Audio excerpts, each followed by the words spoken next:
ito kasing ganitong mga units, hindi, kumbaga pagputol kahit isa sa mga wire na to, hindi masusupplyan yung pinaka stator niya. So hindi rin mag-i-start. Eh wala din namang kick. So wala tayong way para mapastart siya. Here we go.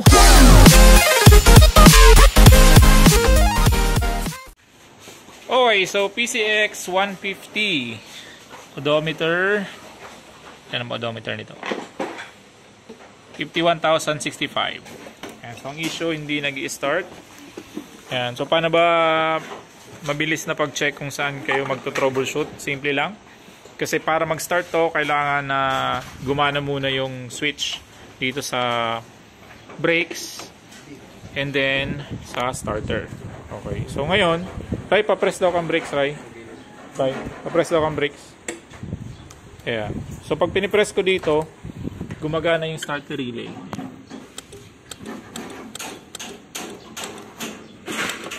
Ayan. So nagki-click yung starter relay, which means okay yung side stand switch, okay yung switch dito, at okay yung starter switch. So possible na ang trouble is andito, yung papunta or galing sa stator papunta sa kanyang ECU. Kasi yan yung pinaka starter mechanism niya.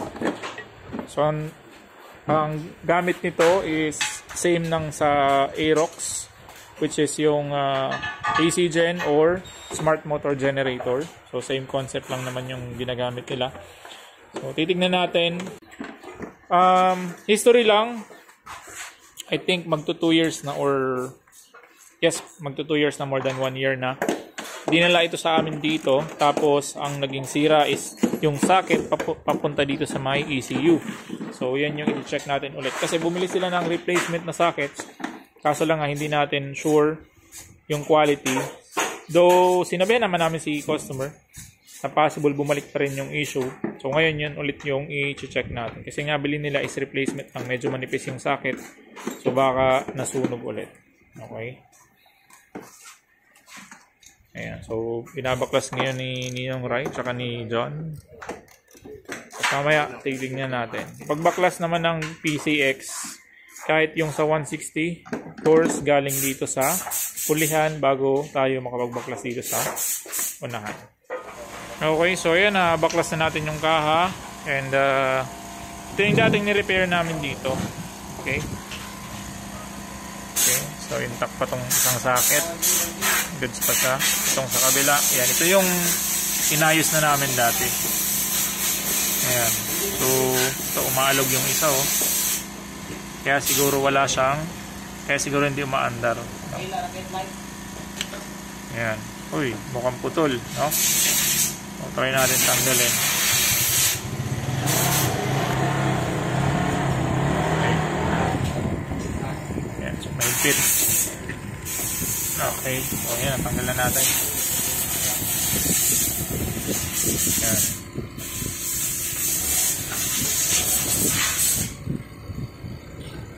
Okay, so mukhang putol nga itong isang socket.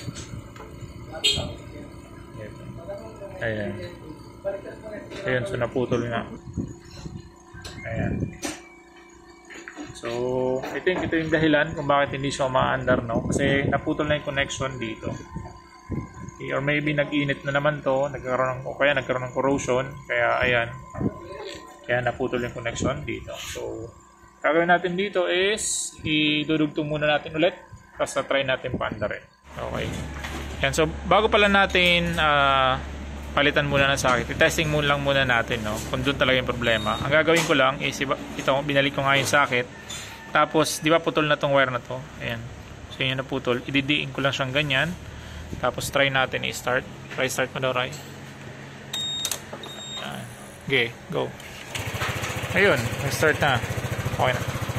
Ayan, so makikita nyo, nag-start na siya. Kaya lang problema nito, nakapag-start siya ngayon, pero pag ito na galaw na naman, puputol siya ulit. So kailangan palitan. Okay. So hahanap tayo ng socket na compatible dito, tapos yun yung ipapalit natin dito sa part na to na naputol. Yan. Okay po. So at least may idea, ano.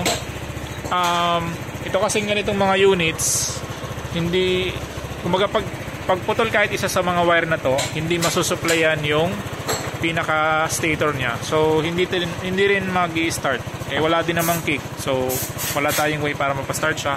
Kundi ito lang talaga. Yan. So swerte pa rin, no? Walang ibang problema. Ito lang naman. Hanap lang tayo ng way para maidugtong itong naputol na to dito. Okay. So wala kaming nahanap na na ganitong socket na isang set dito lang. Kasi locally hindi siya available, orderin pa. So temporary muna ang ginawa ko para lang madugtong yung naputol is hininang ko muna yung mismong pin or yung mismong female connector. Ayan. So ginamitan ko na muna ng hinang temporarily para at least magamit muna tong motor sa ngayon. Pero kailangan talaga mag-order nitong panibagong socket para mapalitan po ito. Ayan. Anyway, heavy duty naman na yung hinang na ginawa natin, no? So hindi na siya basta-basta matatanggal. Ayan. Tapos yung socket naman kasi na to is parang hindi naman siya nagagalaw dito sa may part na to. So hindi naman siya apektado ng vibration masyado. So safe naman siya. So try natin paandarin, no? Ay, sorry. Dito pala yung starter sa kabila. Ayan. Ayun. Ayan. So working na. Tapos para ma-verify natin kung talagang okay yung charging, kasi sa charging din to after niya magamit as a starter. So gamitan natin ang multitester. Ayan. Tapos nasa volt meter. Okay. So negative and positive. Ayun, 14.5. Okay. So goods. Okay yung charging.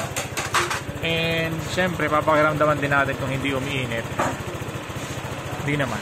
So far okay naman yan na solution na ginawa natin dyan. Pero i-recommend pa rin natin magpalit ng socket. Okay? Ulit.